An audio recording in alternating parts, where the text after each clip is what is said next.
Boa noite a todos. É com muito prazer que saudamos e agradecemos a presença de vocês na 11ª edição da Semana da Imagem na Comunicação.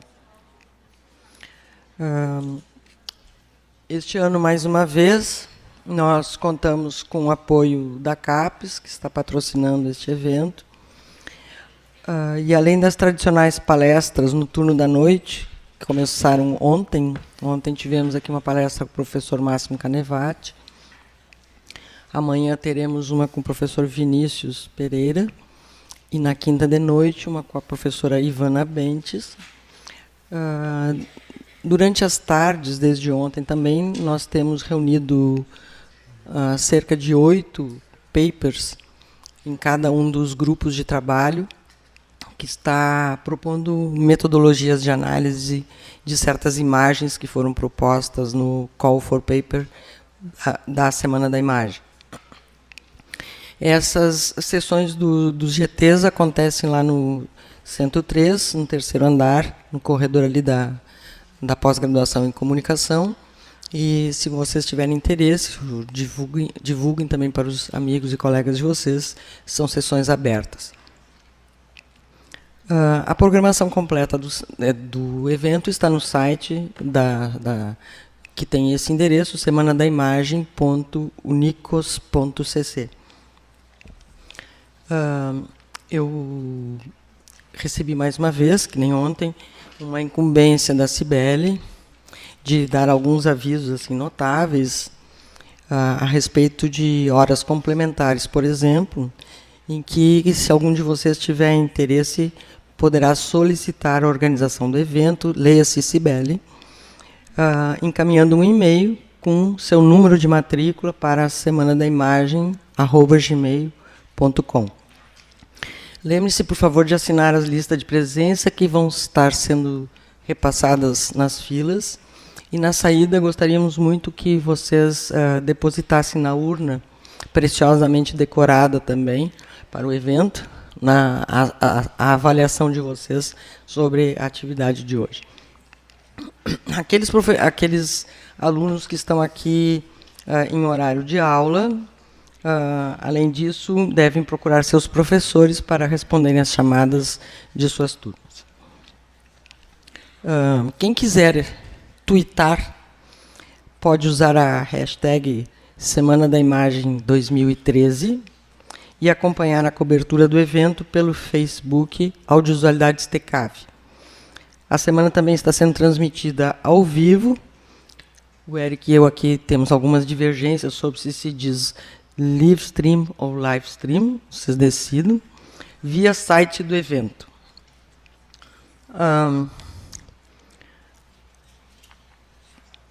Não tendo mais avisos, eu acho, né? Ou faltou algum, hein, Cibele? Não? Tudo ok? Então tá. Eu gostaria de introduzir, muito sucintamente, ainda que afetivamente eu teria muitas coisas que eu gostaria de dizer, mas brevemente, então, gostaria de introduzir o palestrante de hoje, o professor Eric Felinto, que eu tenho muito prazer de compartilhar com ele essa mesa. Ele é nosso já antigo participante da semana. Ele esteve aqui conosco na 5ª Semana da Imagem, quando pela primeira vez neste evento se tratou de imagens digitais. O tema naquela edição era a imagem digital. Agora parece que, inevitavelmente, a todas as semanas nós teremos que falar da imagem digital, porque ela é tão corriqueira, né, que não precisa de anúncio especial, ela compõe todos os nossos materiais de pesquisa e estudo. O Eric é graduado em Comunicação Social, com especialização em Línguas e Literaturas Românicas, pela Universidade da Califórnia, Los Angeles, e tem doutorado em Letras pela UERJ e pós-doutorado sobre Teorias da Mídia Alemã pela Universität der Künste, Berlim. O bom daqui dessas mesas é que cada dia eu tenho que falar um outro idioma. Ontem era em italiano, hoje é em alemão. Então, né? Entre seus livros mais recentes estão A Imagem Espectral, Comunicação, Cinema e Fantasmagoria Tecnológica, Avatar, O Futuro do Cinema e a Ecologia das Imagens Digitais e O Explorador de Abismos. Ele é coordenador do GT Comunicação e Cibercultura da Compós e professor associado da UERJ, onde ele leciona no programa de pós-graduação em Comunicação Social. O Eric vai nos falar hoje sobre esse título que está aí escrito, o Grumpy Cat, Grande Mestre Zen da Geração Digital, e ele parte da premissa que nosso olhar foi condicionado por uma perspectiva antropocêntrica e pensamos o olhar humano como um olhar dominante ao qual se submetem todas as coisas. Um pouco sobre isso. Eu sei que não é a última pesquisa dele, mas é um tema que nos interessa, a mim particularmente. Meus gatinhos são coisa mais animosinha, e eu tenho certeza que eu vou gostar do Grumpy Cat, como é? Grumpy Cat. Já estou falando agora em inglês, né? É muito polifônica essa sessão. Assim. Então, Eric, tudo contigo, é um prazer te ter aqui. A palavra é tua. Boa noite.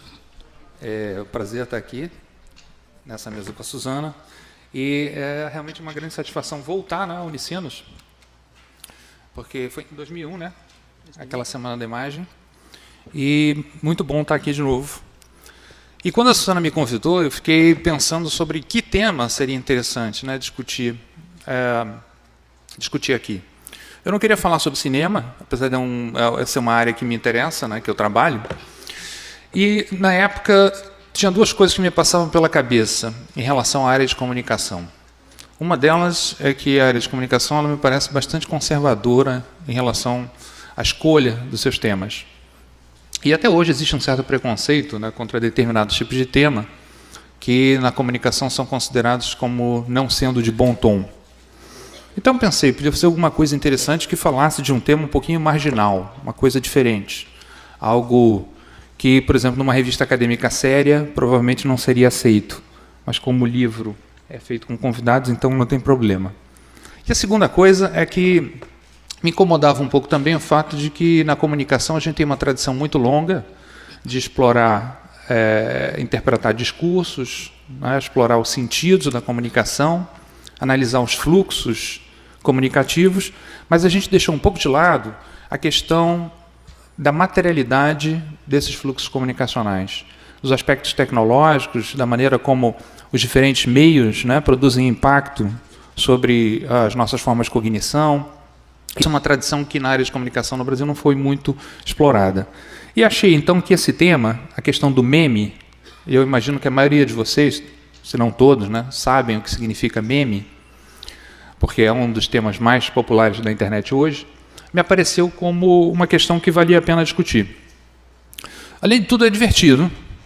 Então, eu queria falar de um tema que fosse engraçado. Na verdade, eu queria mostrar um pouco que é possível você fazer uma reflexão densa, interessante, filosófica, sobre as coisas mais cretinas, mais toscas que se possa imaginar. E é o caso um pouco do meme, né, do Grumpy Cat, que adquiriu realmente uma popularidade absurda, né, na internet nos últimos tempos.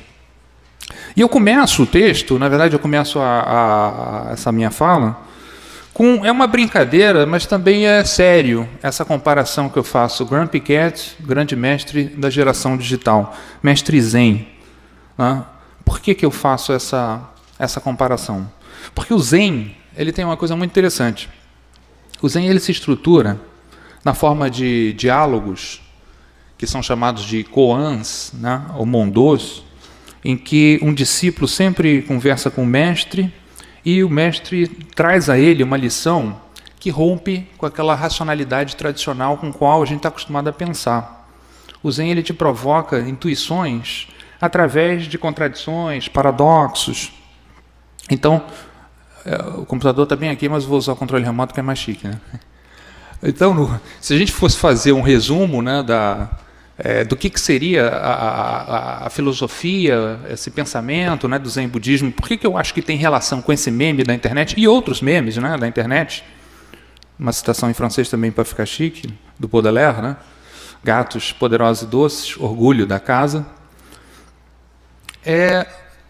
O que eu quero estabelecer aqui como relação é pensar um pouco esses vetores. Humor, o bizarro, né? O Zen. Humor, a gente sabe que é um elemento fundamental da cultura da internet, e ele está muito presente, né, nos memes da internet. A ideia da iluminação, que é essa experiência não racional, né, intuitiva, que no Zen budismo se provoca por meio desses diálogos estranhos e paradoxais. E como é que eles trabalham a coincidência dos opostos, né? Como é que nos diálogos do Zen é muito comum a relação entre duas coisas, duas realidades da ordem da oposição.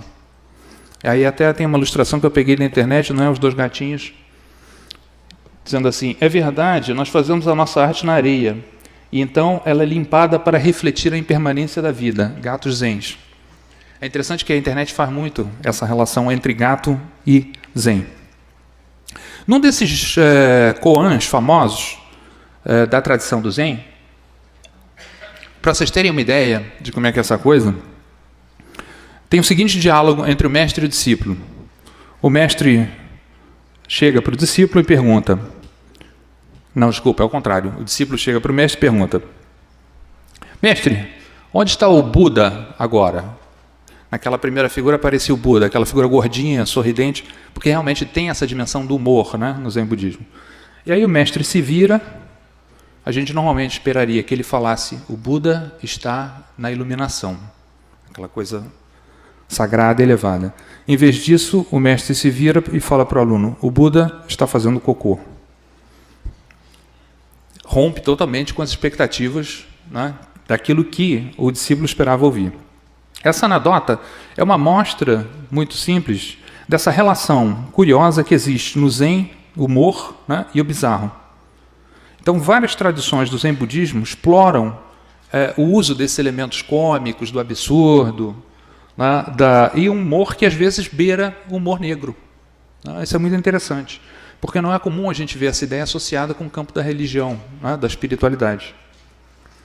Isso porque a iluminação, a experiência do budismo, pode ser comparada àquele momento quando você ouve uma piada e de repente você saca, né, qual é o sentido, o que se quer dizer, qual é a mensagem profunda, né, da piada. E nesse sentido o humor ele também rompe um pouco com certas classificações que a gente tende a fazer, separando, né, realidades em campos assim muito nítidos, sagrado e profano, o alto e o baixo, que é a maneira como a nossa mente racional normalmente trabalha, né, colocando as coisas em termos de opostos e classificando. Então, nesse contexto, por exemplo, um grande especialista, né, do budismo, o Michel Clascan, ele afirma: os monges Zen batalham uns com os outros, cada um tentando superar o outro numa série de trocadilhos, xistes e argumentações truncadas. É um pouco a lógica também da internet, como ela funciona com a ideia da paródia, né? Como a internet trabalha a paródia. E é curioso porque, de fato, se a gente for na internet e começar a pesquisar a figura do gato, Grumpy Cat, vai ser fácil encontrar uma série de associações que os próprios internautas já estabeleceram com a figura do gato e o Zen budismo. Por exemplo, esse vídeo que está no YouTube, e se chama Epic Grumpy Cat Zen. Grumpy Cat Épico Zen. Vocês acham isso no YouTube? É genial, né? Com essa paisagem oriental, evocando a coisa da natureza e o Zen.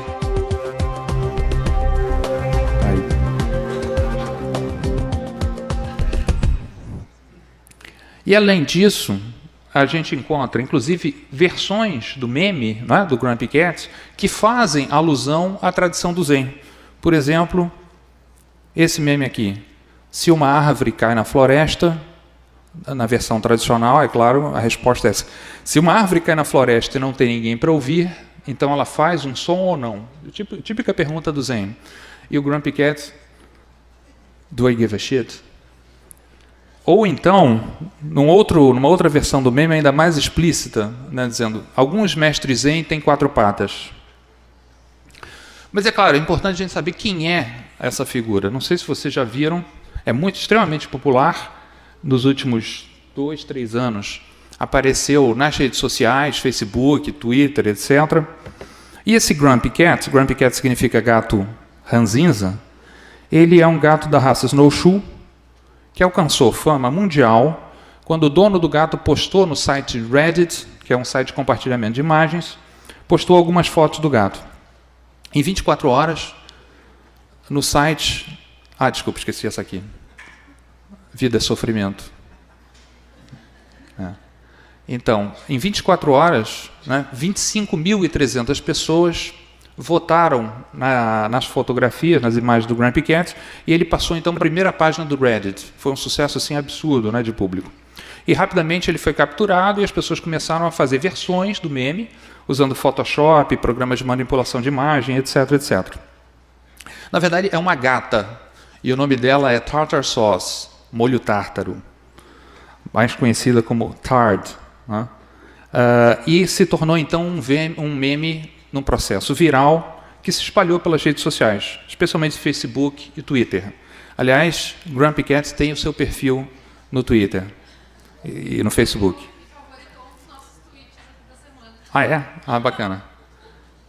A internet é o Big Brother, né? Está sempre olhando.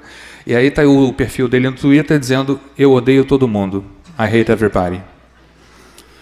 Bom, a estrutura básica desse meme do Grumpy Cat é uma coisa muito simples. Consiste basicamente na repetição de uma certa imagem, que é a imagem do gato.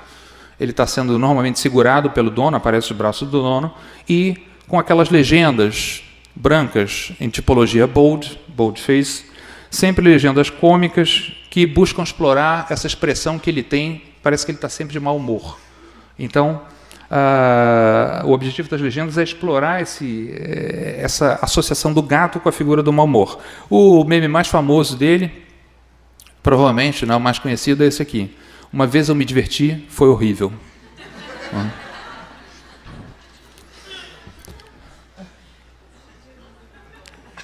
Essa visão sombria do mundo, esse humor agressivo e seco, especialmente quando ele se expressa nesses antagonismos, eu me diverti, foi horrível, eles realmente permitem fazer uma aproximação entre Grumpy Cat e a lógica do Zen.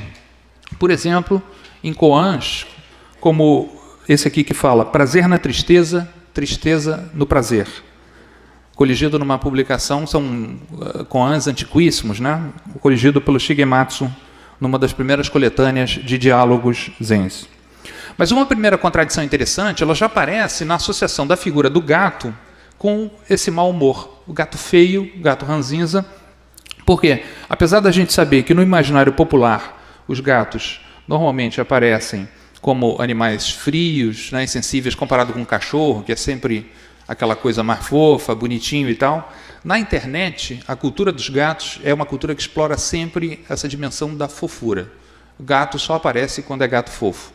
Então, o Grumpy Cat foi uma exceção interessante. Rompeu, né, um pouco, criou um certo choque cultural rompendo com esse paradigma. E é fascinante ver a relação profunda que existe da cultura digital com a figura do gato. É um mistério transcendental que ninguém conseguiu ainda decifrar essa popularidade dos gatos na internet. Inclusive, na própria internet, a gente encontra em várias matérias, reportagens, que tentam dar conta desse fenômeno. Por exemplo, essa reportagem publicada aqui, que pergunta por que os gatos dirigem a internet? Uma explicação científica. As pessoas tentam, por que essa fixação, por que esse imaginário, né, dos gatos? Uma dessas reportagens, inclusive, dá várias razões, né, por que as pessoas são tão fascinadas e por que a internet é tão povoada por gatos. Tem razões de ordem biológica. Por exemplo, eles se parecem com bebês humanos. Não sei até que ponto isso é verdade, mas está na reportagem. Segundo, explicações de ordem sociológica. Muitos donos de gatos fazem da internet um espaço de legitimação da sua preferência pelos felinos. E terceiro, de ordem psicológica. Essa vulnerabilidade e a descrição dos gatos tornaria eles objeto natural do nosso fascínio. Bom, eu não quero, evidentemente, resolver esse mistério, esse grande mistério da humanidade, mas o que eu quero é um pouco dissecar os vários estratos de sentido que tem na mitologia do Grumpy Cat e tentar, a partir daí, entender um pouco como funciona a ideia do meme, dessas imagens que se multiplicam na internet, né, e que foram designadas com esse termo meme, entender um pouco como funciona essa lógica e por que esse é um fenômeno tão fundamental da cultura digital hoje.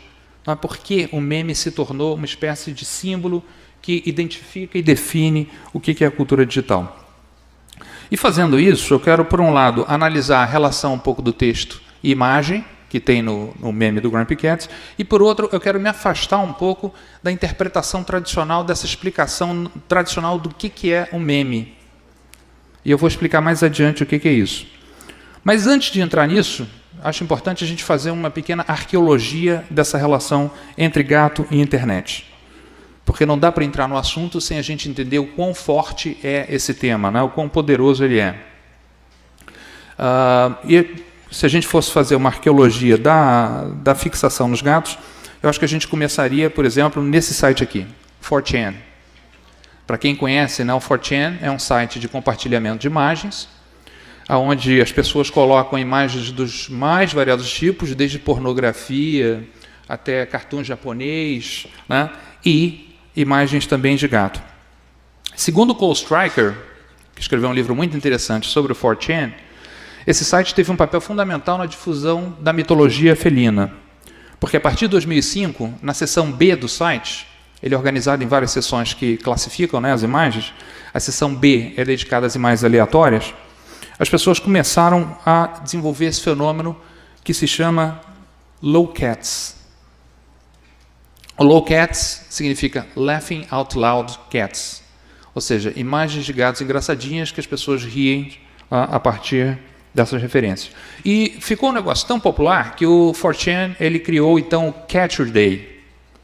Cat Your Day era que no sábado todo mundo compartilhava imagens de gatos no site. E a coisa cresceu tanto que depois ultrapassou o sábado e todo dia todo mundo estava lá postando imagens de gatos fofos. Mas a coisa foi tão louca, cresceu tanto, que um sujeito chamado Eric Nakagawa criou em 2007 esse outro famoso site aqui, I Can Has Cheeseburger, que serve só para compartilhar fotos de gatos fofos, claro, aonde aparecem legendas em que os gatos cometem erros de ortografia. O gato falando como um bebê. Sei que tem uma relação, aquela ideia de que o gato lembra, não, os bebês. Então, um site totalmente dedicado a isso. Num trabalho recente, em que se analisa a relação entre texto e imagem nessa moda dos lowcats, um cara chamado Jed Brubaker, ele sugere algumas analogias desse tipo de meme com a estrutura do cinema mudo. Não vou desenvolver isso porque eu acho besteira, mas acho interessante quando ele pega a ideia de classificar os tipos de entretítulos que aparecem nas imagens. E ele fala em duas categorias, né? Sempre aparecem nessas imagens memes os entretítulos que ele diz que são de duas categorias. Existem os entretítulos expositivos, que seriam aqueles que explicam a imagem do ponto de vista de um observador onisciente, e existem aqueles que seriam os intertítulos dialógicos, em que a figura da imagem parece que está conversando com, por exemplo, o espectador, com aquele que está observando a imagem. Mas muitas vezes, esses intertítulos dialógicos, eles servem para expressar os pensamentos ou o diálogo da figura dentro do meme com outra figura que entra no mesmo meme. O Grumpy Cat, por exemplo, é extremamente econômico nas palavras, mas as frases dele são geralmente calculadas para gerar o máximo de perturbação no sujeito, mesmo quando ele se resume àqueles monossílabos que ele gosta tanto, que são good e no, as palavras preferidas do Grumpy Cat. Mas existem vários exemplos em que ele dialoga com outra personagem dentro do meme. Aqui, por exemplo, do filme Matrix, né? Aquela cena famosa em que Morpheus chega para o Neo e pergunta: e se eu dissesse a você? E ele, evidentemente, cortando o fluxo da comunicação, shut up. Então, nesse caso, a gente poderia até pensar em fazer uma classificação das imagens, né, do Grumpy Cat. uma classificação a partir dessa relação entre a imagem e da imagem e do texto. Uma imagem como essa, por exemplo, mostra muito claramente o caráter intertextual da cultura midiática contemporânea, em que os personagens, as referências da cultura da mídia dialogam. Mas mais que isso, o que tem de interessante nessa imagem é o fato de que ela pega a ironia que está no meme original, porque tem o meme do Morpheus, que ele aparece dialogando com várias outras figuras, e tira do contexto original, que era um contexto sério, filosófico, ele falando sobre a natureza da realidade, e coloca então no novo contexto irônico, paródico, mas criando um efeito em segundo grau, porque é o meme dentro do meme. Então, nesse sentido, seria possível classificar os memes do Grumpy Cat. Eu coloquei aqui 6 categorias. Então, a primeira categoria seria os que eu chamo metameméticos. Para ficar uma classificação legal, tem que ter uns nomes bem complicados. Metameméticos, porque são esses que fazem referência a outro meme. Esse meme aqui famoso da internet, que é essa figura clássica, e aparece combinado com o tipo de humor que é característico do Grumpy Cat. Eu experimentei o sentimento de diversão numa certa altura do tempo. Foi tremendamente horrível. Ou então, os memes citacionais, que são aqueles que tomam um elemento da cultura midiática, que não necessariamente se converteram ainda em meme, mas que ele usa para referenciar. Estamos apaixonados. Vocês são ambos estúpidos. Ou então, os memes narrativos, que parece uma fotonovela, E eu adoro esse. Esse é um gato fofo, e o Grumpy Cat, totalmente não fofo.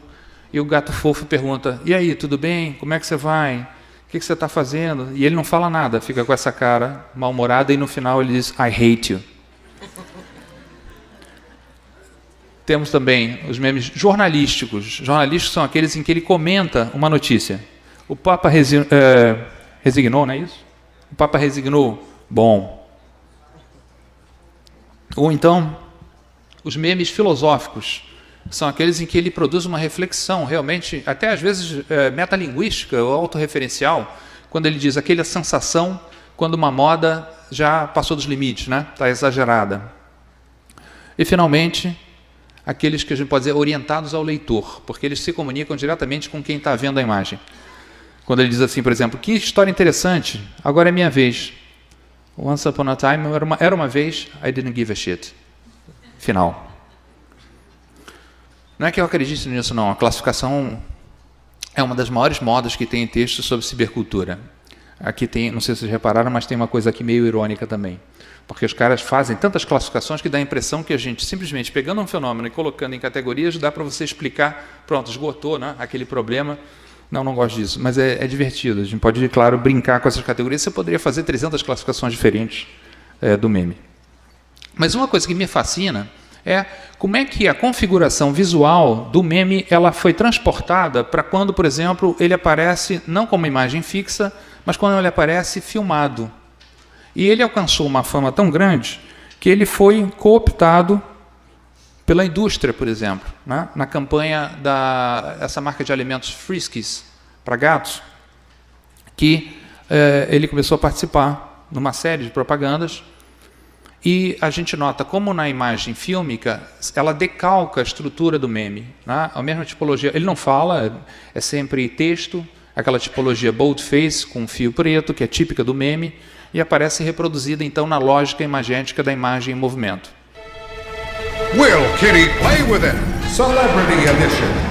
Welcome back to the smash hit game show for cats. Today's contestant, Fidget, has no idea she's about to make cat video history. What's she up against today? Not just any object, but a face who's launched 1,000 memes. No. The one, the only... Oh my.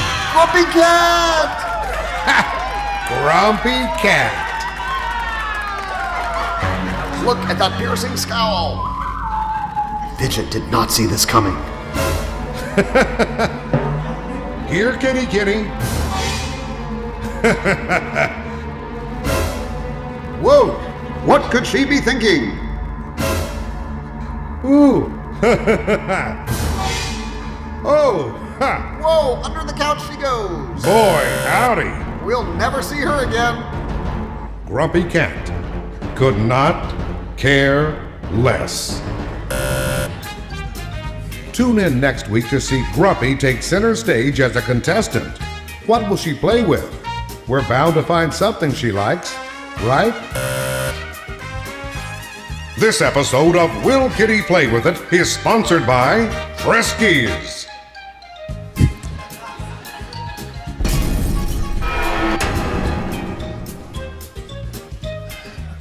O que tem de interessante, então, é como é que todos esses vídeos, você acha no YouTube, né, isso tudo, eles são decalcados dessa estrutura imagética, textual, que é a característica do próprio meme. Então, ele, quando aparece em vídeo, ele continua sendo meme. Tá? A própria figura do Grumpy Cat, né, que é um gato absolutamente imóvel, impassível, né, quase que no limite do que se poderia definir como vivo. Ele é quase como uma pura imagem. Ele, o próprio gato, né, o Grumpy Cat, aparece como uma pura imagem. E, por mais diferentes que sejam as frases que ele expressa, na verdade, elas sempre se traduzem numa certa sensação de cansaço, né, metafísico. O cara está sempre de saco cheio com o mundo. E é um cansaço realmente filosófico, tem uma dimensão filosófica. A gente poderia dizer até que Grumpy Cat é uma espécie de filósofo nihilista da cultura pós-moderna. Ele seria o Cioran felino. Cioran é um filósofo romeno tremendamente nihilista, né, que escreveu um livro muito famoso chamado O Inconveniente de Ter Nascido. Acho que ele traduz bastante bem essa sensação de uma certa, realmente, angústia existencial. E, de fato, a internet ela é tão perceptiva, né, que a própria cultura da internet sacou isso, e isso aparece muito bem representado num vídeo que a revista Forbes, aquela revista de finanças, fez numa entrevista de um representante da Forbes com o Grumpy Cat. A uma certa altura da entrevista, o cara fala assim, conversando com o Grumpy Cat, né, diferentemente de outros memes da internet, existe uma fundamentação filosófica nas suas performances. Eu a definiria como quase uma angústia existencial, uma rejeição consciente do racionalismo, até mesmo um niilismo, se eu posso ir tão longe. É esse trecho aqui da entrevista. I'm a long-time student of your work, and it strikes me that, unlike other internet memes, there's a deeper philosophical underpinning to your performances. I would call it almost an existential angst, a conscious rejection of rationalism, even nihilism, if I might be so bold. I'm reminded of this quote, if I can remember it correctly, from Kafka. The more men progress, the further they are away from their goal. They expend their energy in vain. They think they're walking, they think they say walking. They're only rushing, out advancing towards the void. That is all. Is that what you're trying to get at, Grumpy?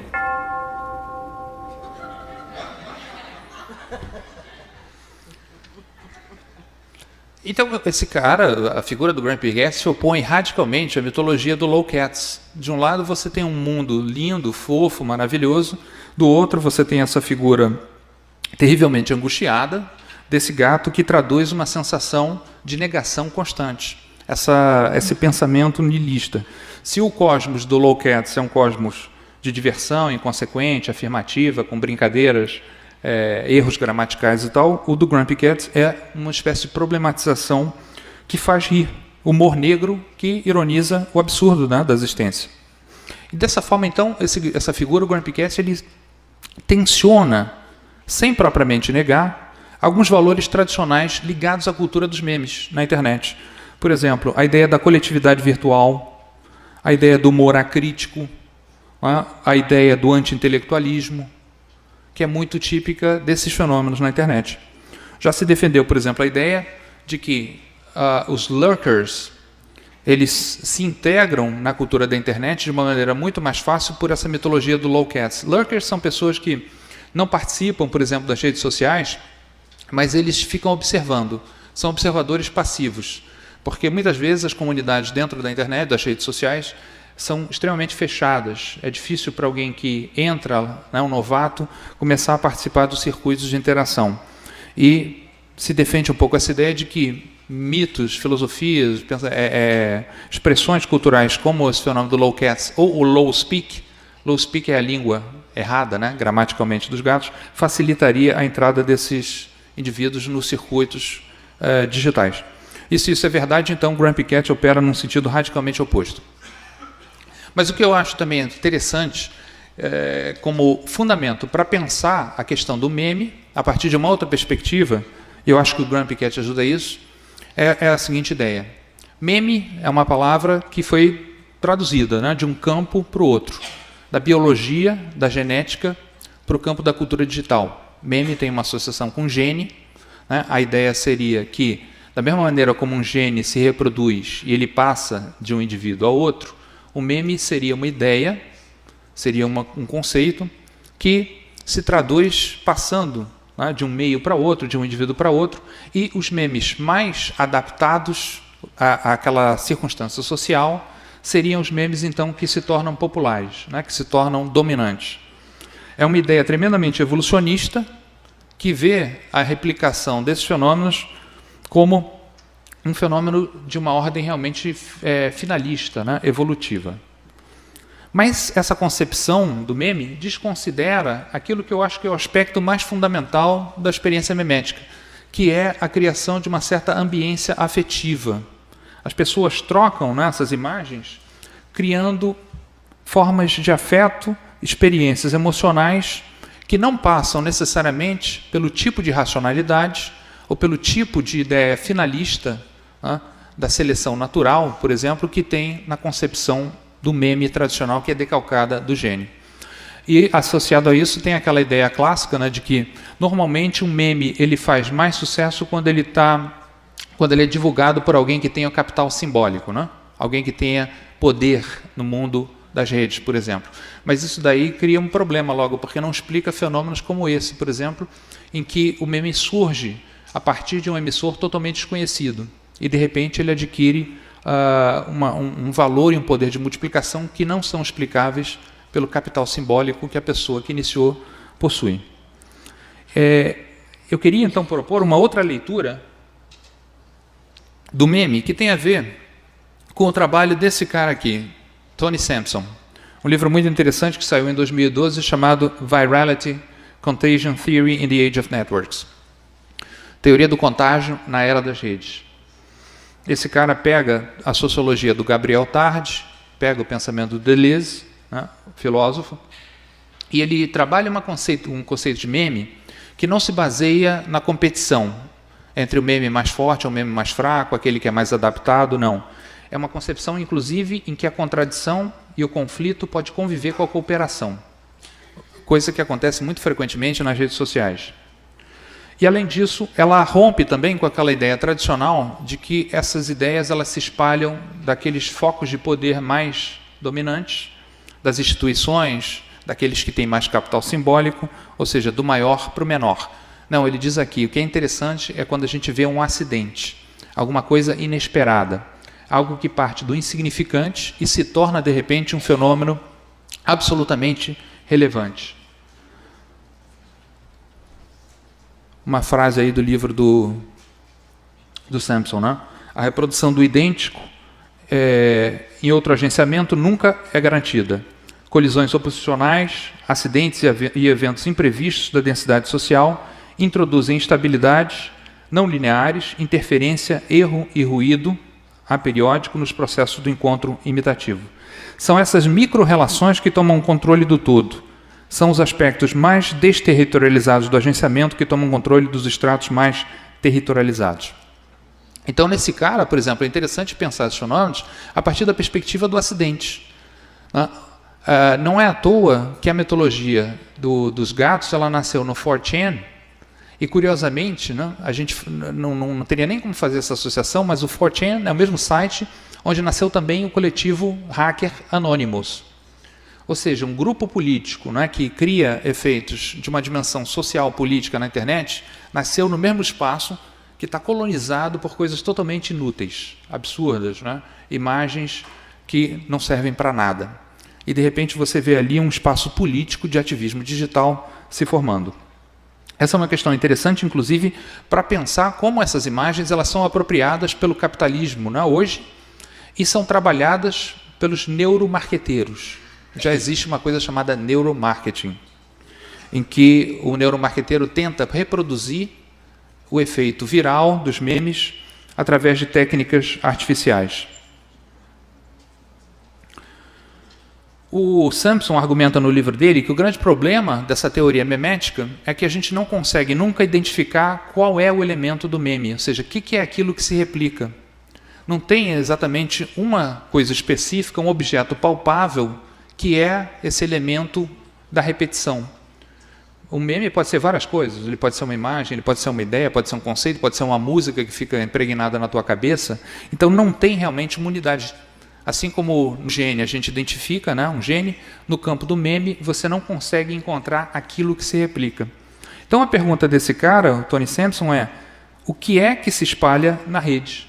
Que coisa é essa que se espalha na rede que para ele não é de uma ordem necessariamente imagética, não é algo representativo?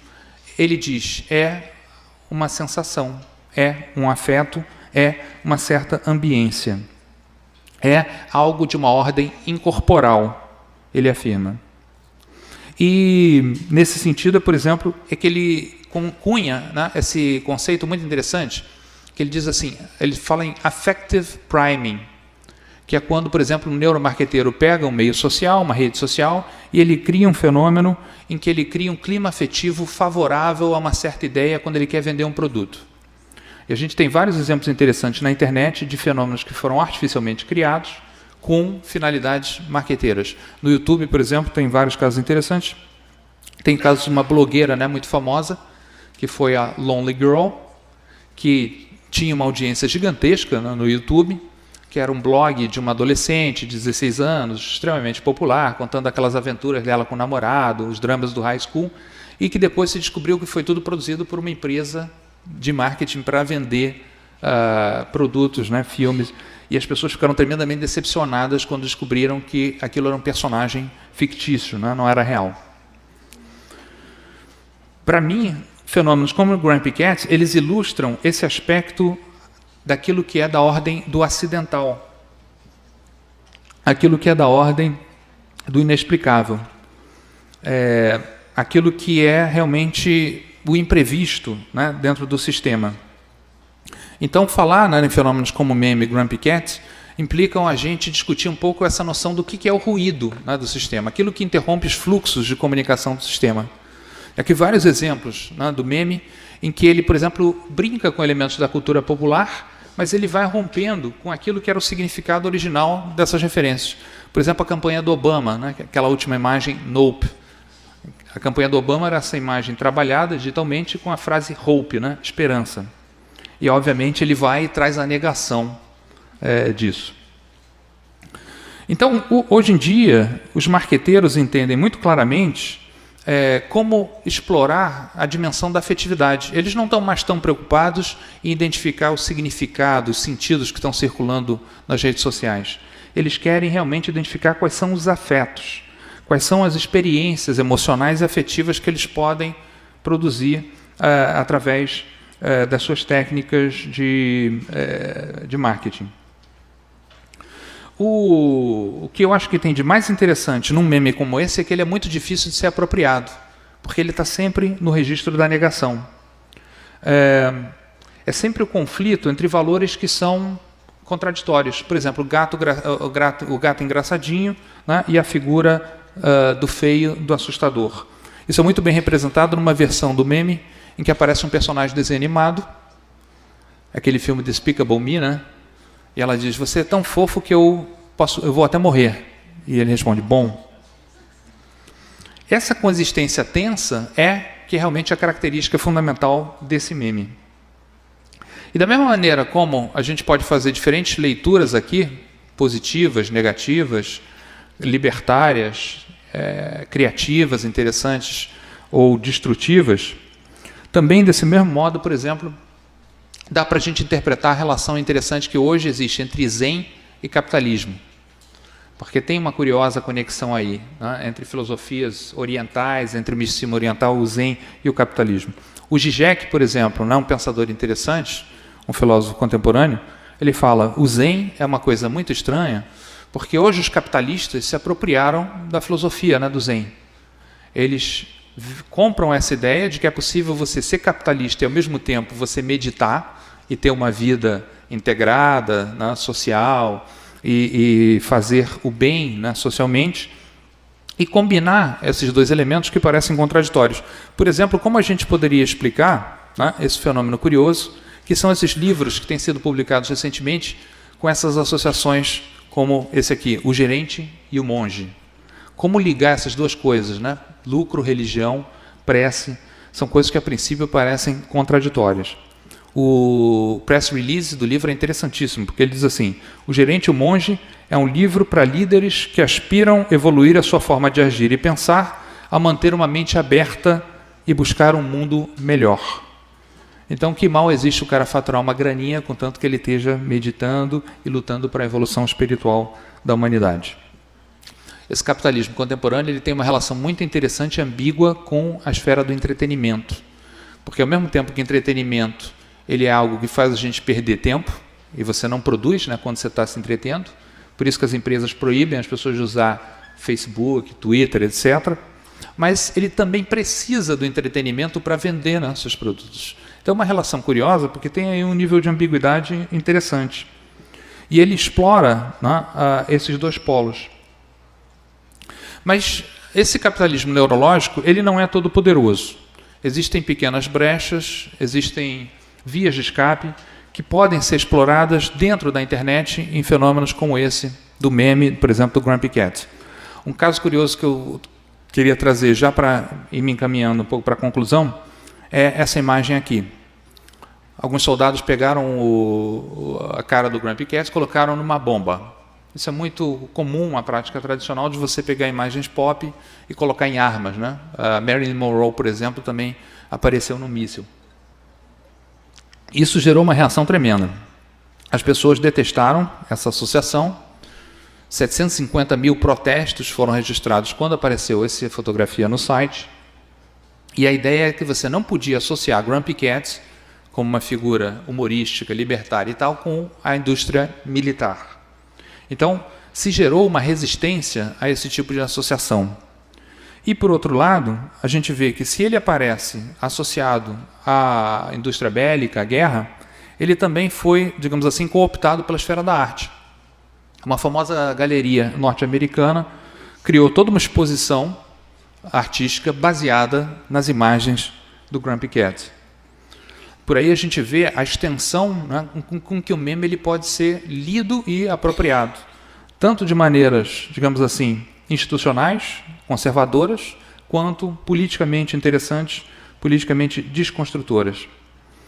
Então, para mim, a internet, o que ela tem de fascinante é esse potencial contraditório, né? Porque você tem tendências ligadas ao controle, né, ao conservadorismo, tem grandes bolsões conservadores na internet, mas existe também toda uma dimensão politicamente libertária que aparece nesses microfenômenos em sites, por exemplo, como o 4chan. E é tão curiosa essa associação que se desenvolveu, e não é brincadeira, isso realmente existe, está na Wikipedia, você pode consultar, a teoria do gato fofo do ativismo digital. O que seria a teoria do ativismo digital do gato fofo? Seria a ideia, eu vou ler a definição da Wikipedia, como é que ela define, né? Foi um cara que trabalha com ativismo digital, uma figura importante que definiu o que é isso. A teoria do ativismo digital do gato fofo é uma teoria que diz respeito ao ativismo na internet, à censura na web e aos gatos fofos. E esse termo é um termo geral que se usa para qualquer atividade online de baixo valor, atividades populares, de perder tempo que as pessoas usam, né, na internet. Desenvolvida por Ethan Zuckerman em 2008. Ela propõe que a maioria das pessoas não estão interessadas em ativismo. Isso é meio óbvio, né? Em vez disso, elas usam a web para atividades mundanas, inclusive surfar em busca de pornografia e lolcats. As ferramentas que desenvolveram para isso, tais como Facebook, Flickr, Blogger, Twitter e plataformas similares, são extremamente úteis para movimentos sociais de ativismo, aos quais podem faltar recursos para o desenvolvimento de ferramentas próprias. Isso, por sua vez, faz com que os ativistas sejam mais imunes a represálias dos governos do que se estivessem usando uma plataforma dedicada ao ativismo, porque desativar uma plataforma pública popular provoca protestos públicos muito mais amplos do que desativar uma plataforma obscura. Em outras palavras, Se você impede as pessoas de verem imagens de gatos fofos na internet, é um problema seríssimo, pode provocar inclusive uma guerra. Então fica muito claro como é que ele faz essa associação de modo a mostrar que espaços como Facebook, Twitter, que normalmente as pessoas usam para atividades mundanas, podem ser cooptados para lutas, né, sociais.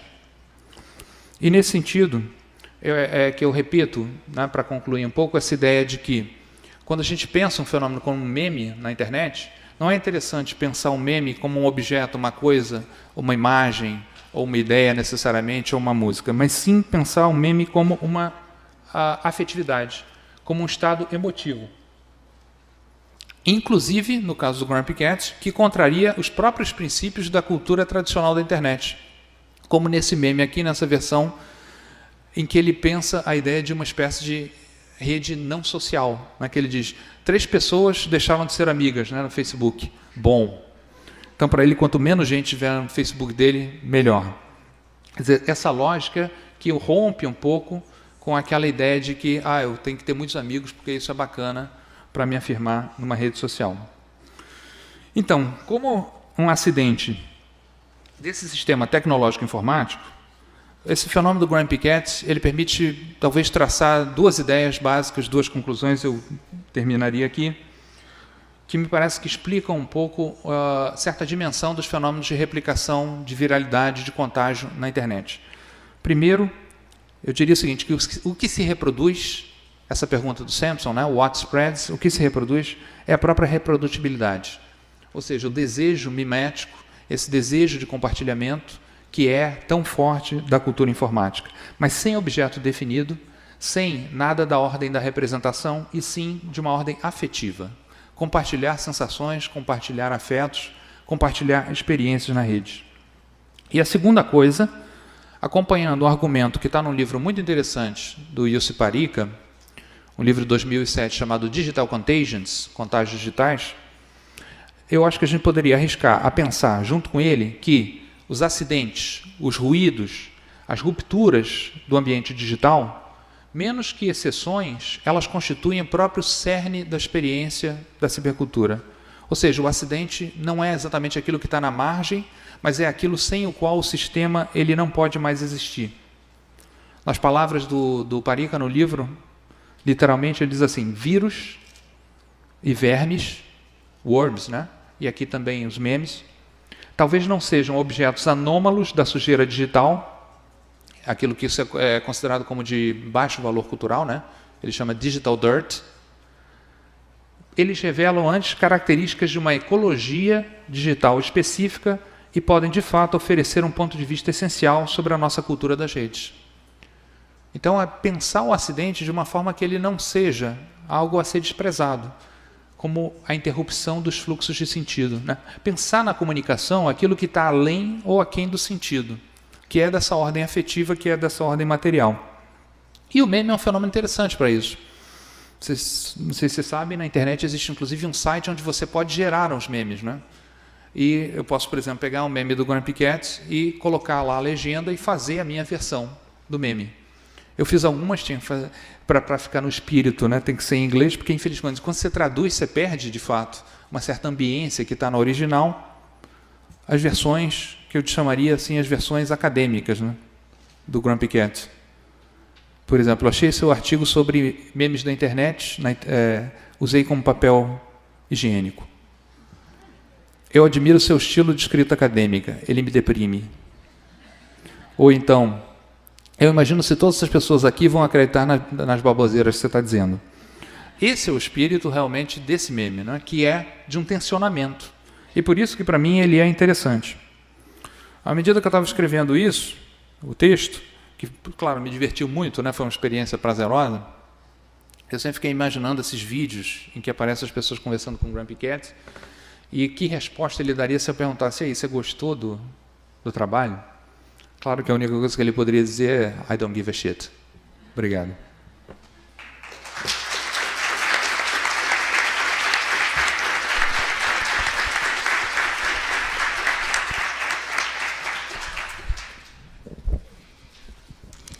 Muito obrigada. Adorei esse gatinho. Eu acho que eu vou até aprender a fazer uns memes com ele também, que eu já estou com várias ideias aqui para colocar na contradição do nosso dia a dia aqui. Penso imediatamente em alguns orientandos meus para os quais eu mandaria uma mensagem nesse sentido, assim. Aqueles que não fizeram a tese, aqueles que fazem umas perguntas bobas, essas coisas assim, eu estou com várias ideias assim, para fazer uns memes aqui, nesse lugar aqui. Por favor, acende a luz aqui para nós.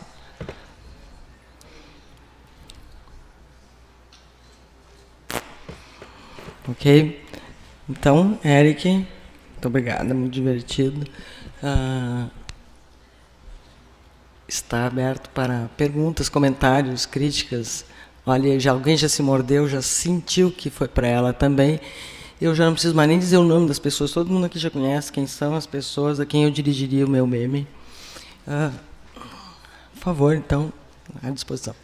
Por favor, para um pouquinho, quem é a Laura e a Cibele estão com os microfones, usem, por favor. Se quiserem encaminhar a pergunta por escrito para a mesa, também fique à vontade. Obrigado. Boa noite. Eu queria fazer uma pergunta mais sobre o conceito de meme, né? Que tu falou sobre retirar lá daquela teoria do Dawkins de relacionar com genes e tal.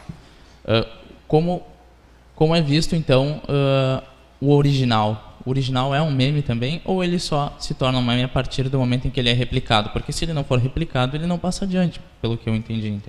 Aí me surgiu essa dúvida. Boa pergunta, interessante. Só que eu diria o seguinte, que nesse âmbito da internet, essa cultura daquilo que se replica, até o conceito de original, ele adquire um caráter problemático, né? Porque como você vai traçar o meme à sua fonte, né, à sua origem? A cultura digital ela tem essa característica de ser extremamente volátil. As coisas passam, elas se apagam muito rápido, não existe uma memória, né, do digital. Fazer uma arqueologia, por exemplo, dessa mitologia do Lowcats é muito difícil, porque você não tem registros, né, disso. Então, de repente, o próprio conceito do que é original e a cópia, né, ele se esfumaça. Porque dentro do meme tem essa lógica da replicação infinita, né? O que o meme faz? Ele simplesmente se reproduz. É como um vírus. Não é à toa que, quando a gente fala de cibercultura, você trabalha com tantas metáforas biológicas, né? O que são vírus de computador? O que são memes? Né? O que é o cérebro digital, a internet? Essas metáforas orgânicas, elas tentam dar conta de um fenômeno que tem certas analogias com a dimensão do biológico. Mas no caso do meme, de fato, né, o que a gente encontra aí não é necessariamente alguma coisa de uma ordem representacional. Digo assim, não é especificamente uma imagem, né? Como é que eu vou traduzir aquilo que se replica no meme do Grumpy Cat?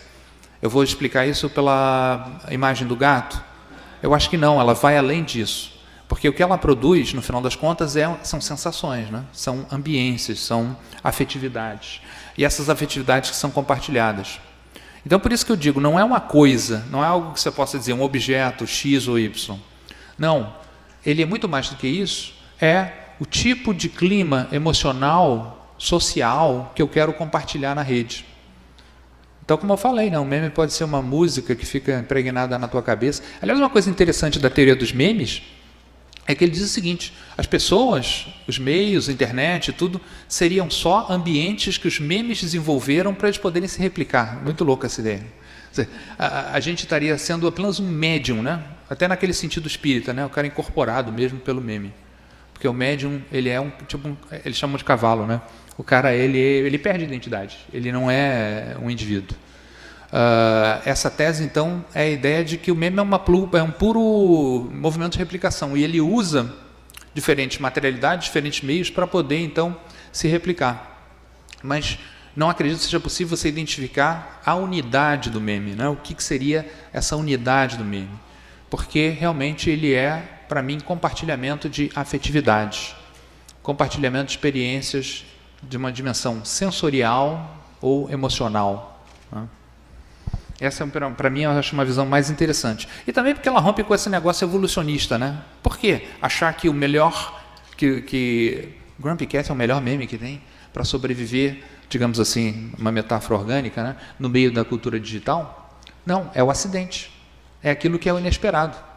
Ninguém esperava, por exemplo, que no 4chan fosse surgir o Anonymous, né? Como um coletivo hacker da internet. O próprio fenômeno hacker é um fenômeno marcado pelo acidente. Aquilo que não tem finalidade, que não é esperado, que é o imprevisível. E é claro, isso é o mais fascinante que tem na internet, né? Aquilo que é da ordem do imprevisível. Aquilo que emerge de uma maneira assim até meio misteriosa. Está ligado a esses fenômenos como, por exemplo, enxames, outra palavra, né? Que se usa muito na internet, né? Swarms. Quando várias pessoas se juntam para uma ação coletiva. Por exemplo, o famoso DDoS, né? Denial of Service. Quando as pessoas sobrecarregam uma página da internet com vários pedidos de acesso e aquela página cai.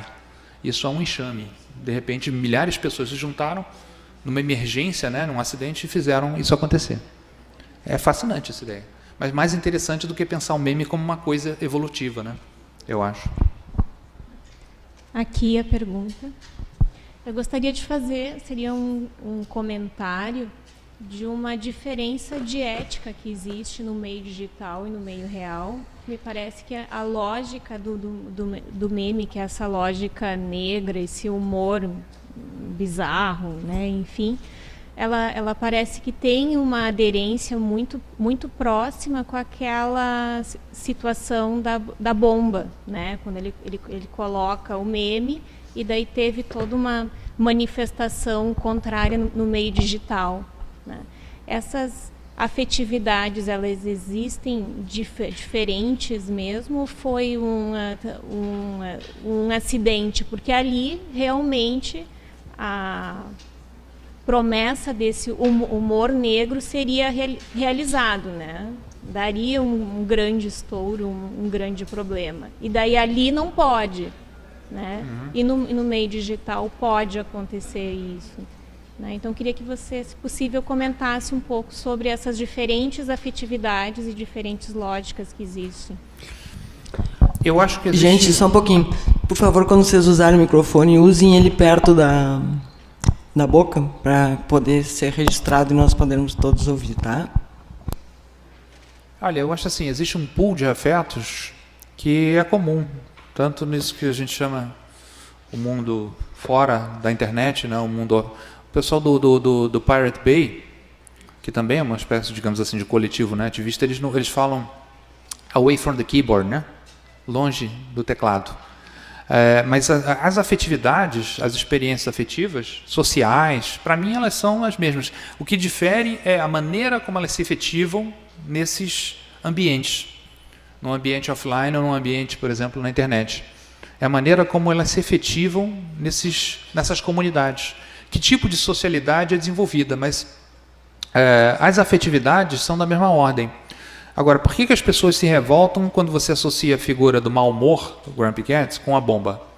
Porque, na verdade, dentro desse mau humor tem uma conotação, aquilo é divertido, é uma paródia, tem a dimensão aí do humor inocente, digamos assim. Não está associado à destrutividade, que é a característica da indústria bélica, né? Grumpy Cats é uma figura querida, esse é o paradoxo. O gato é feio, aliás, eu não falei isso, né? Ele sofre de nanismo. É gato anão. A gata anã. É um gato anão e ele, ao mesmo tempo, com todas essas características de negatividade, ele se tornou uma figura extremamente popular e querida, né, na internet. A tal ponto que as pessoas não conseguem ver a associação disso com uma arma, né, um instrumento usado para matar. São dimensões afetivas. O cara se sentiu tocado, né? Eu não quero que a imagem do Grumpy Cats seja associada com guerra, apesar desse elemento do mau humor, porque o mau humor aí tem uma dimensão até, digamos, produtiva. É um mau humor que ele rompe, por exemplo, com aquele conformismo que a gente tem dentro da cultura informática, né? Essa lógica que eu falei, eu quero ter 1000 amigos no Facebook. E ele diz, não, eu não quero ter amigos. Eu quero ser o cara mais chato, mais unfriend, né, do universo digital. E com isso ele se coloca como um movimento de uma certa resistência, né, à cultura conformista, a essa dimensão conformista da cultura da internet. Oi, Marcelo. Eric. Aqui. Eu só queria dividir um negócio que o Eric, quando veio pro congresso de interação imediata por computador no mês passado. Eu me encontrei com ele e ele comentou assim, acho que na Semana da Imagem eu vou falar sobre o Grumpy Cat, assim, com um desdém, como se fosse assim, vamos falar sobre qualquer coisa, mas fez um trabalho muito, muito interessante e eu acho que não só é uma análise interessante, acho que conseguiu fazer uma apropriação acadêmica muito, muito boa sobre os memes, assim, porque existem, eu já vi algumas pesquisas sobre os memes, eles não conseguem esclarecer algumas coisas a respeito, né? E então, tá feitos elogios, né? Eu queria te questionar um pouco sobre o humor também, porque talvez alguns de vocês conheçam, tem umas páginas no Facebook agora que, por exemplo, o site dos memes, não sei se vocês conhecem, que é uma página que inventa assim como se fossem memes, nem todos chegam a ser efetivamente memes, mas eles vendem como se fossem memes, né? Imagens com o texto em uma fonte impact e tal, né? E tem uma que correu que era assim, era aquela foto clássica do Einstein escrevendo no quadro olhando para trás, né? Só que em vez de equações físicas está escrito assim: de acordo com as leis da física não há limite para zoeira. E tem um paradoxo aí, né? Nesse protesto, nesse ativismo político que teve das pessoas não gostarem do Grumpy Cat na bomba, mas por outro lado, os memes têm assim uma característica de não ter limite no humor, né? Enquanto na televisão é muito difícil de ser politicamente incorreto, né?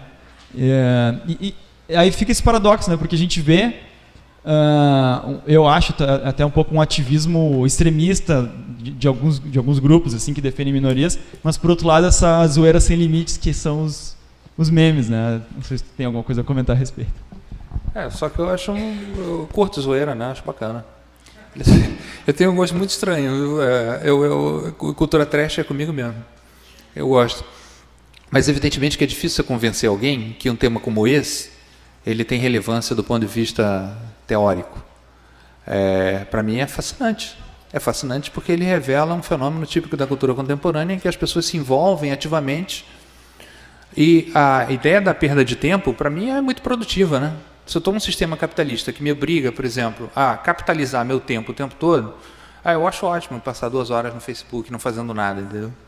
Ou então me engajar para produzir um meme. Porque realmente esses fenômenos são dessa ordem daquilo que eu defini como o inesperado, né? O acidental. Quem queria esperar que da mitologia do gato fofo fosse aparecer Grumpy Cat? Ele é o oposto, né, dessa ideia. O humor dele é difícil, é sofisticado, é intelectual, e a internet é um meio que muitas vezes se caracteriza como anti-intelectual, como essa fala ridícula, por exemplo, do low cats, né, low speak. Então, para mim, isso que é assim, a dimensão do fascínio, ela está aí, nessa imprevisibilidade, nesse acidente que de repente produz um ruído criativo dentro do sistema, a tal ponto que a arte vai e se apropria disso. Mas eu não sei se eu entendi bem a tua crítica em relação à última parte, né, que você falou. Não, eu só queria que tu comentasse, se tu quiser, né, esse paradoxo, porque a gente tem talvez 2 extremos assim, nas redes sociais, que é um ativismo meio que extremista de alguns grupos minoritários que buscam igualdade, direitos, e essa zoeira, assim, sabe? Sei. A zoeira avacalha muito com as minorias também, sabe? Sei. Mas então, isso daí é que é interessante, né? No ativismo digital. Tem um documentário sobre o Anonymous, maravilhoso, todo mundo tinha que assistir esse documentário. E ali mostra como é que a cultura do ativismo político está ligada à zoeira, né? Uma coisa não pode ser divorciada da outra.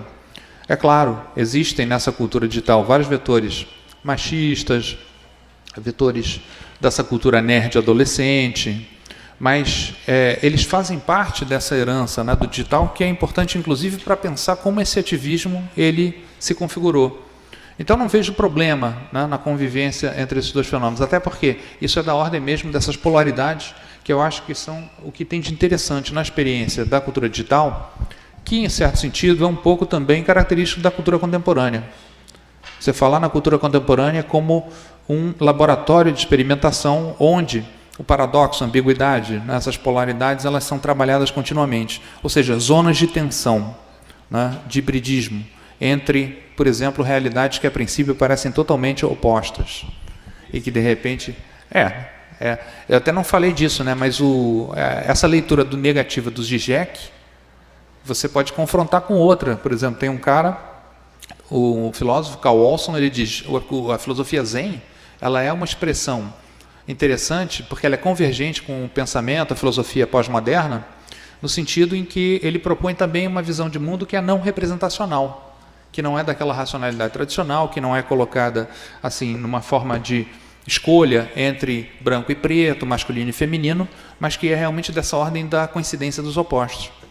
Então ele associa, né, a filosofia Zen com o pensamento contemporâneo e tira daí algumas conclusões interessantes. Numa leitura, claro, que vai radicalmente contra o que o Zizek fala, né, sobre o Zen. Eu teria mais uma dúvida. Eu queria, antes de fazer a pergunta, eu vou expressar um quadro e depois relacionando memes com outras duas leituras da convergência do Jenkins sobre uma ambientalização para os memes, né? A gente tem um ambiente e a emergência do Johnson. A gente pode dizer então que através da afetividade esses memes eles emergem desse sistema, desse ambiente convergente que a gente tem hoje em dia de mídia, de conteúdo. Isso estaria correto afirmar dessa forma? Sim. Você tem nesse ambiente digital uma espécie de realmente um pool de afetividades, de sensações, e elas podem, como eu falei, inclusive ser dirigidas pelos neuromarqueteiros. Não é à toa que hoje em dia, por exemplo, o neuromarketing ele trabalha menos com significado e mais com a materialidade dos sentidos. Os caras fazem, por exemplo, experiência em que eles medem o movimento dos olhos na página da internet, para identificar que padrões neurológicos, que padrões visuais estão sendo utilizados ali. Então, os caras já passaram da fase do significado para explorar dimensões da experiência fisiológica, material do corpo, e como essas afetividades, elas não são caracterizadas por uma racionalidade típica, né, de, por exemplo, pensar assim, eu vou usar esse produto porque tem aí uma coisa prática para mim. Não, eu vou usar porque ele me dá uma felicidade, ele me dá uma experiência afetiva.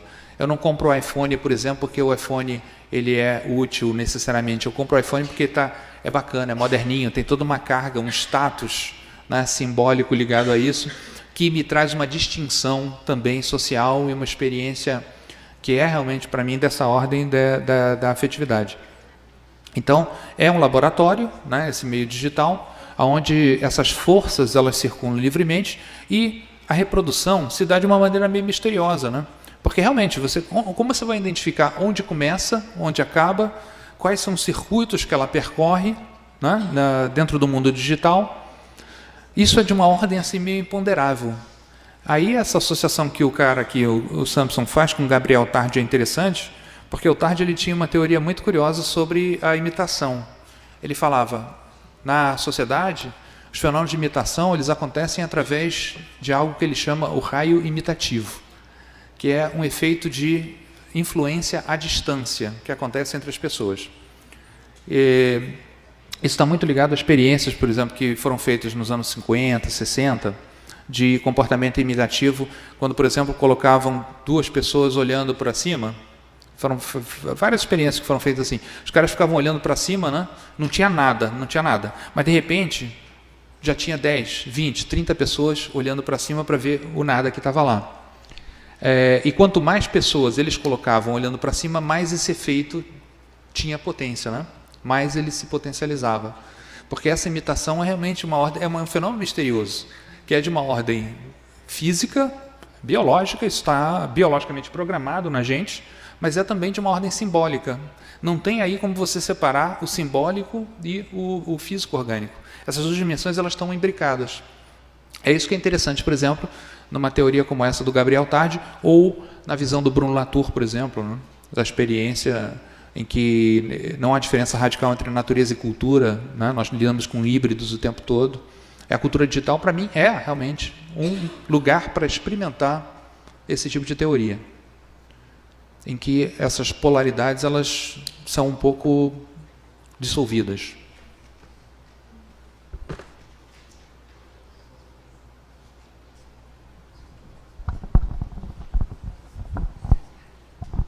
Oi.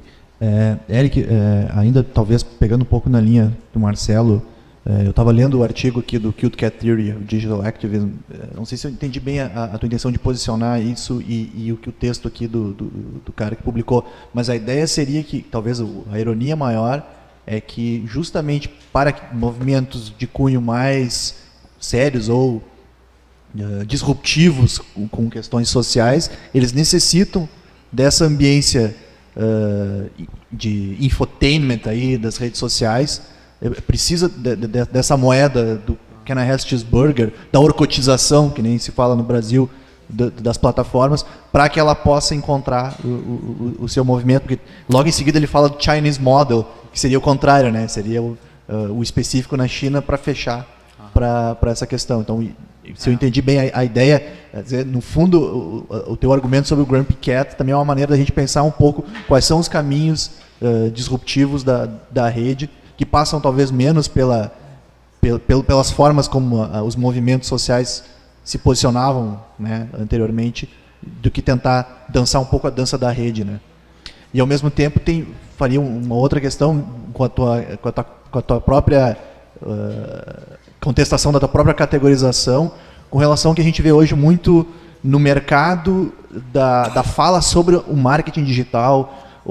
Tem outro tipo, eu acho, de proliferação, que são os slideshows de previsões do que vai acontecer, de 10 dicas para fazer tal coisa na internet, como ganhar dinheiro nas redes sociais. E isso vai muito no contraponto da ideia do acidente, que me lembrou muito a fala de ontem do estupor do Canevati, né? Enfim, comentários aí para... Não, perfeito. Porque é claro que os marqueteiros, eles querem combater, né, o acidente, eles querem prever, eles querem poder criar situações, né? E a gente vê que muitas vezes sai pela culatra, quando acontecem na rede estratégias desse tipo. Ocasionalmente funciona, mas muitas vezes o acidente ele sobrepuja, né, aquela intencionalidade original. Mas outra coisa que eu acho legal também é romper um pouco essas distinções. Por exemplo, cultura pop, cultura massiva, cultura erudita, porque esse tipo de fenômeno ele te coloca também um questionamento, né? Como é que pode um ato político efetivo acontecer nesse campo do acidente, do micro, do insignificante, do fútil, o tosco, né? A cultura internet da toscaria, e de fato é fascinante como isso acontece. Agora, claro que a internet ela não inventou isso. Você, por exemplo, um fenômeno interessante foi como as vanguardas cinematográficas exploraram gêneros desprezados. O horror, a pornografia, né? Aquilo que a cultura classificou como lixo cultural e que as vanguardas cinematográficas usaram, surrealistas, né? Que viam filmes pornográficos, viam filmes de viam filme de terror, porque para eles ali tinha elementos que trabalhavam aspectos do inconsciente da cultura. Então, nesse sentido, para mim, isso daí é um fenômeno que a cultura da mídia ajudou a problematizar, que é a distinção, o valor cultural, a noção de valor cultural. Por que eu tenho que achar que isso é lixo, né? A cultura digital, trash, e não consigo enxergar aí essa dimensão do acidente, do imprevisto, que cria um devir, né? Que cria alguma coisa da ordem, por exemplo, da ação política. Isso acontece o tempo todo, teria inúmeros exemplos aqui. Até o Henry Jenkins fala de um exemplo interessante, que é a primeira análise, né, que ele faz do livro, de uma imagem que é colonizada, a imagem do personagem do Vila Sésamo, né, e que aparece de repente num contexto absolutamente estranho, político, e essa imagem então começa a ganhar uma outra valência, né, que é de uma dimensão realmente política. Então isso para mim é importante, a gente tem que começar a repensar, né, essas categorias e não ter preconceito também contra esses objetos, né, que ainda tem, infelizmente, até na área da comunicação ainda existe um pouco disso, sim. Já falaram em marketing, né? Me surgiu uma outra coisa aqui. Quanto ao marketing que pega memes já e tenta transformar memes em memes. Por exemplo, a campanha do Itaú, com o bebê rasgando papel, já era um meme, já era viralizado, viralizou de novo, explodiu de novo, trouxe resultados, né? E funcionou de uma segunda vez, assim. Então, na verdade, a gente teve eu acho que um meme, um segundo meme, e que deu certo da mesma forma, talvez por causa da afetividade. Seria isso, então. Claro. Porque aí nesse caso é um daqueles exemplos que funciona quando o cara coloniza a afetividade a favor de um objetivo marqueteiro.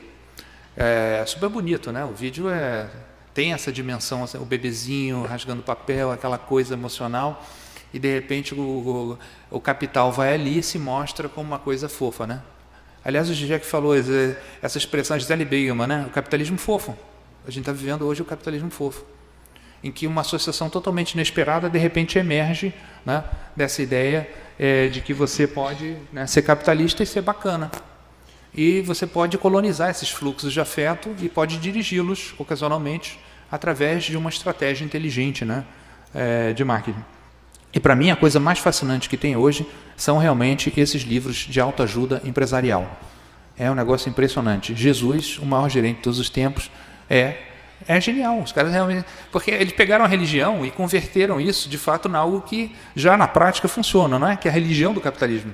Ele já é uma religião com seus templos, mas eles explicitaram, né, essa dimensão. E nesse sentido é que eu digo, o Zizek é um cara interessante também para pensar essa problemática. Quando ele diz, por exemplo, que o caso de amor entre o capitalismo e a democracia acabou, é porque hoje, de fato, o capitalismo não precisa nem sequer mais da democracia para poder operar. Ele já está no nível até transcendendo, né, isso. Opera realmente numa dimensão de controle que tem a ver com essas estratégias do neuromarketing. Mas é claro que o caso que você citou é perfeito, né, emblemático. O meme foi apropriado, né, foi recolonizado, ressignificado a partir de um vetor comercial, né?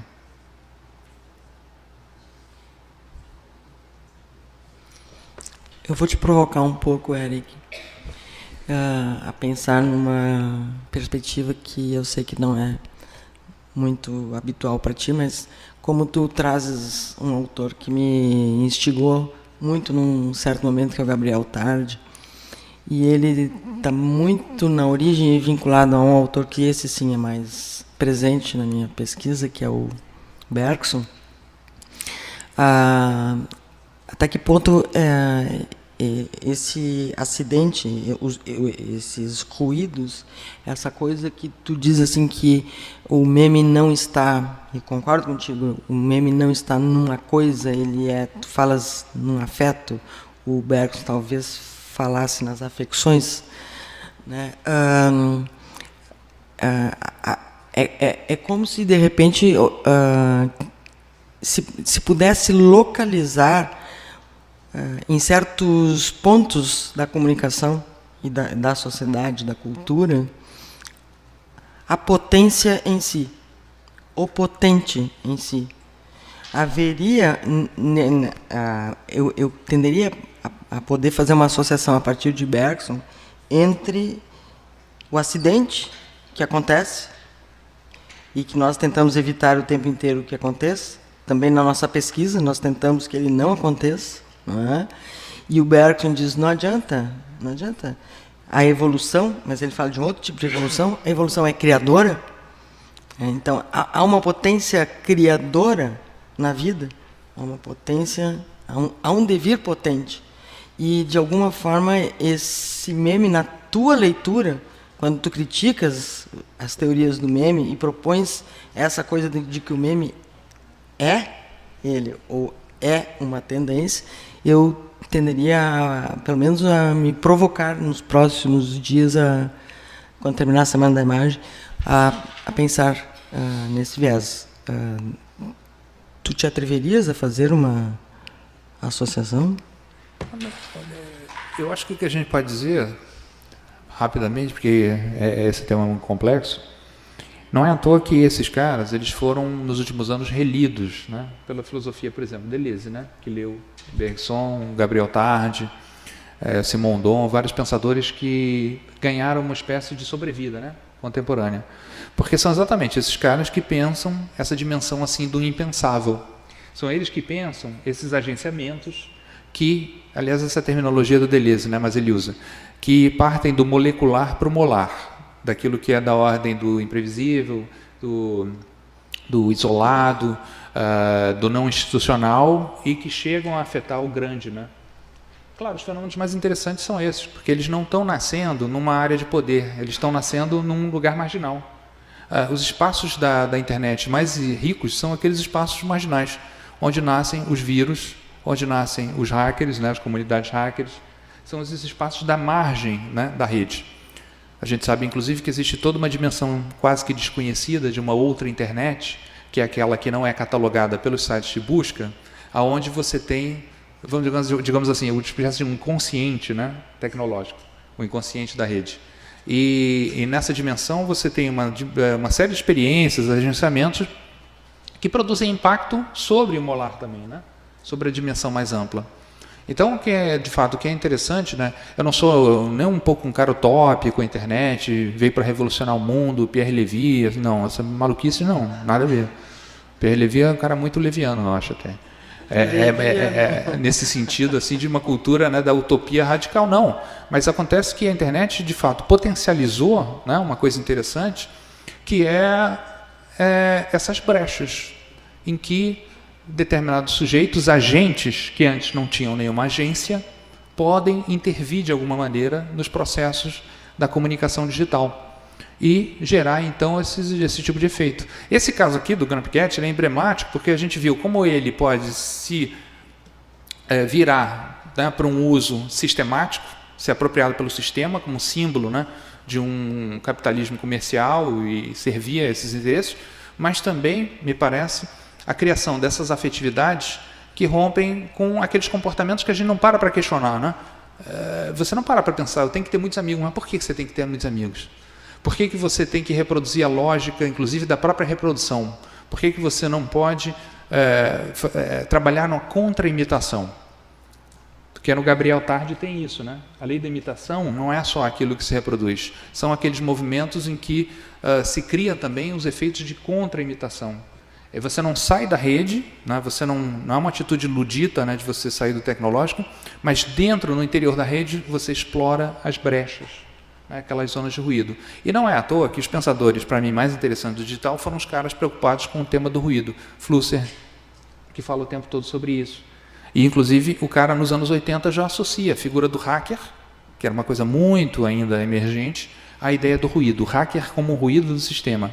O hacker é aquele cara que vai lá e, via code hacking, ele consegue, então, criar uma brecha, né, nos sistemas assim, informáticos, na sua dimensão política, conformista, etc, etc. Então, para mim, assim, o tema fascinante que existe hoje na cultura digital é o tema do ruído. Não é à toa que a comunicação sempre desprezou o ruído. Você pega a teoria tradicional, né, da comunicação, o ruído é aquilo que você tem que jogar fora, é o que impede o fluxo da comunicação, mas o ruído é informação. Até na própria teoria matemática da informação do Shannon Weaver, e depois perdeu-se isso, né, porque a teoria da comunicação pasteurizou o negócio, mas no próprio Shannon já tinha a ideia de que há uma dimensão informativa no ruído. E é essa dimensão do ruído que eu quero explorar e que tem valência artística, né, inclusive. A arte digital é uma forma de ruído que você coloca sobre o sistema. Você cria, né, um novo elemento de uma gramática midiática, porque a arte é o campo da experimentação, e depois esse elemento é incorporado. E os hackers estão o tempo todo aí mostrando que você tem brechas para sair do sistema. Esses sistemas ultra fechados, como... Eu adoro o Mac, mas é isso aqui, a cultura da Apple, né, totalmente fechada. E os caras vão lá e quebram um iPhone e te abrem, então, brechas criativas para você poder se reapropriar da tecnologia. É uma ideia até interessante que na arte tem sido explorada, essa ideia de... como é que chama? Quando o cara pega um aparato e ele muda, né, a configuração original. Esqueci o nome. Isso é uma prática artística... Circuit bending, né?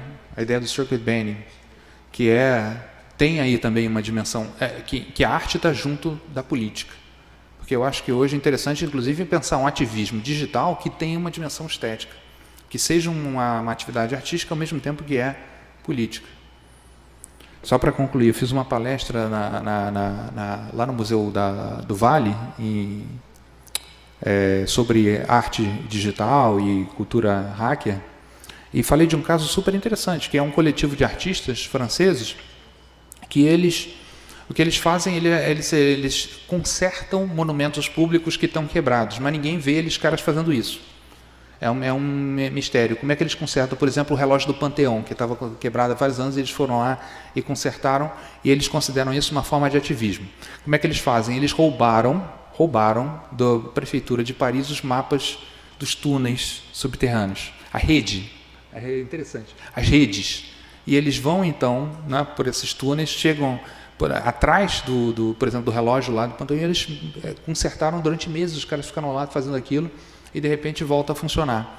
Então, é um coletivo que opera, digamos assim, away from the keyboard, né?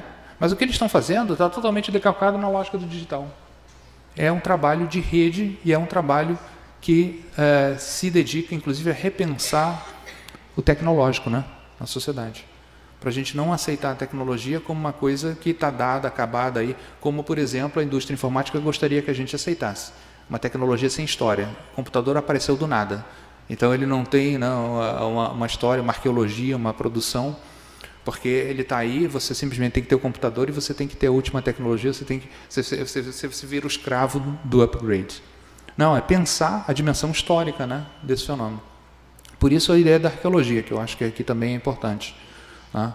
A cibercultura é a morte da memória. Então é preciso trazer nessa dimensão de uma lembrança, que é pensar a tecnologia na sua historicidade. Daniel.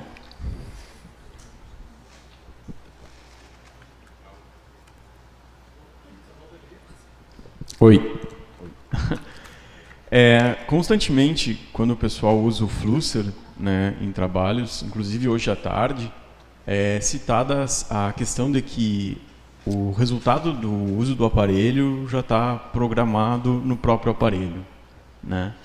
E eu queria tua opinião, então, em relação a isso, se essa é uma leitura muito simplista, né, ou se não, se ela é uma leitura certa do Flusser. Então, se fosse uma leitura certa, o que seriam os hackers, né, que procuram brechas no aparelho e fazem no circuit bending para usar o aparelho para outra coisa, se eles também, a atividade deles também estaria programada no próprio aparelho? A leitura é certa e é errada. Porque, ao mesmo tempo que ele fala isso, ele também diz que o indivíduo criativo é aquele que consegue, de alguma maneira, circunvencionar o programa do aparato, quando ele joga de maneira criativa, né, com o aparato. Isso é um problema que não é resolvido, é uma tensão. Está lá no pensamento dele, na filosofia da caixa preta, é muito nítido isso. Mas essa tensão ela tem uma dimensão interessante, criativa. Então, você tem que o tempo todo confrontar essas duas ideias. Por um lado, a força que tem a programação, a força que tem essa ordem pré-dada, mas, por outro lado, essa ideia do jogo, né? Do ludismo, da experiência criativa em que o cara vai e consegue dobrar, por exemplo, o programa, né? Consegue dobrar uma regra. Mas é paradoxal, se você ler com cuidado, a maneira como ele coloca ali é conflitiva, realmente, é tensionante. Mas é por isso também que o pensamento do Flusser tem uma dimensão que eu acho que é muito rica, né? Porque ele não trabalha com um argumento muito linear, racional, ele trabalha com muitas metáforas, muitas imagens. A ideia, por exemplo, de que a cultura de massa ela acho genial, assim, porque é uma metáfora também biológica. A gente pode fazer arqueologia das metáforas biológicas no campo da tecnologia. Diz, a cultura de massa é o verme. O verme pega e ele se alimenta da informação e depois ele excreta tudo pelo ânus, é bem escatológico o negócio. E depois ele come de novo o que foi secretado. E aí ele vai dizer, a cultura digital já é outro modelo, a cultura digital é a da ordem do cérebro. Então você tem o verme e o cérebro, que é uma das metáforas mais comuns, inclusive, da arqueologia, da história da cultura digital. E no cérebro, o que você tem não é mais essa regurgitação da informação, não. É o que ele chama do cruzamento, né, de conhecimentos, onde você tem uma série de capacidades e competências que convivem, né, no mesmo espaço, inclusive com conflito, com tensão e tal, e que isso, para ele, é a dimensão criativa da tecnologia digital. Ele tinha uma visão muito crítica da cultura de massa, da cultura analógica, da televisão, principalmente, mas o digital que ele viu assim no nascimento, para ele trazia a possibilidade, a esperança de um cenário em que você pudesse ter agenciamentos criativos. Mas você vai se defrontar o tempo todo com contradição. Quando você lê o Flusser, isso é inevitável, né? é um pensamento feito por paradoxos, é um pensamento feito com ambiguidades, mas que tem uma potência, eu acho, uma ambiguidade assim produtiva. Se eu digo, tu não acredita, né? Aqui. Marcelo. Tudo bem, professor Eric? Para ficar nas metáforas biológicas, então, eu estava pensando um pouco sobre o que a Suzana mencionou a respeito da questão da memética, né? Você falou que o que é reproduzível é a própria reprodutibilidade, né? E que seria um acidente, né? Essa é sempre uma pergunta que vai surgir, eu acho. E eu lembro que esse semestre, no semestre passado, eu sou aluno aqui de pós-graduação, a gente teve uma disciplina que explorou justamente um texto do Dawkins, né? Sobre memética e tal. E, claro, é uma metáfora que é difícil de engolir, assim, né? Mas aí eu lembro que a minha proposta no texto foi que se a genética mesmo já partiu para outros conhecimentos consolidados, como a epigenética, na qual a genética ela não responde mais porque certas patologias são passadas de organismo para organismo, e que então a epigenética seriam os gatilhos que estariam ali naquele organismo, e aí toda a questão ambiental é que dispararia esses organismos, mas que, claro, existiam esses gatilhos no próprio organismo que traria a patologia. E a minha proposta nesse texto foi justamente essa, né? Talvez não se possa falar de memética quando fala dos memes, mas talvez exista, né, ou existisse uma proposta, claro, metafórica, sobre uma epimemética. No Crumpcat, a gente percebe isso, ele está pronto para virar um meme. E eu lembro que o meu texto era sobre a Nana Gouveia, Miss Tragédia, também ela vem prontinha para virar um meme, né?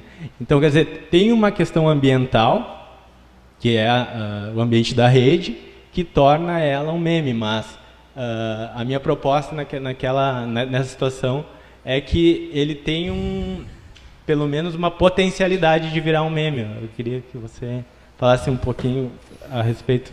E aí já não seria um acidente, né? Propriamente dito. Esses desenvolvimentos recentes de teorias de ordem biológica, genética, eles são interessantes, de fato, porque eles rompem, por exemplo, com essa ideia de uma separação radical entre o natural e o cultural.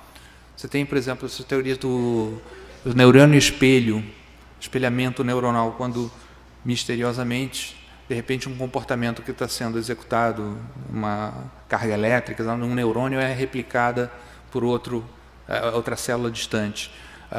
Você tem, por exemplo, uma teoria como essa do tal do Gerald Edelman do darwinismo neuronal, em que ele fala que a relação com o meio ambiente que eu tenho, né, meu uso de ferramenta, quando eu crio ferramentas e tal, começa a alterar a configuração plástica do cérebro.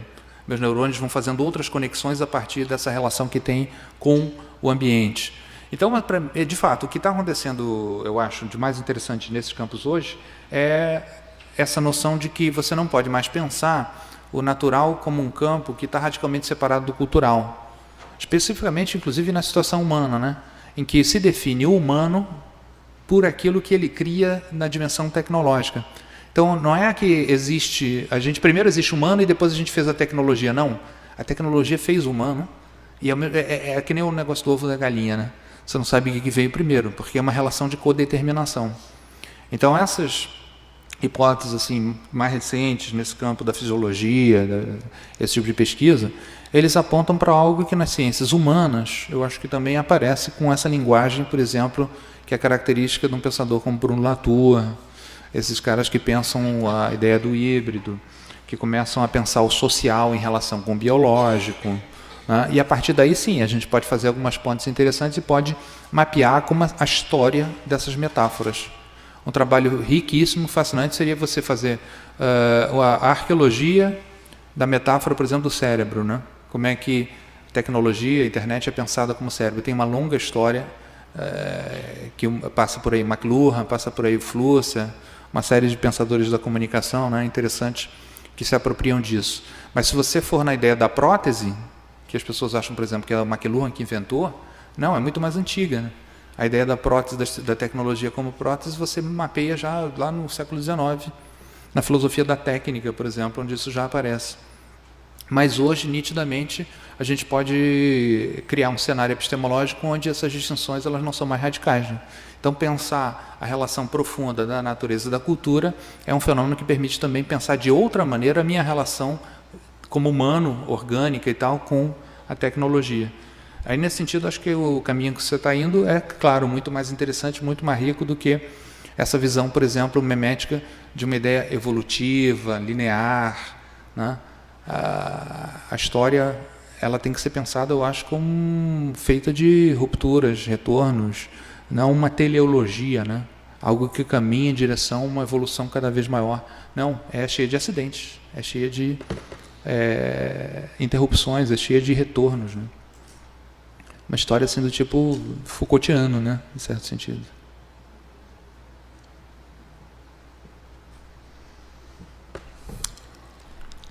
Ok? Então, não se esqueçam de entregar no final a avaliação lá atrás. Convido todos vocês para voltarem aqui amanhã e assistir a palestra do professor Vinícius Pereira.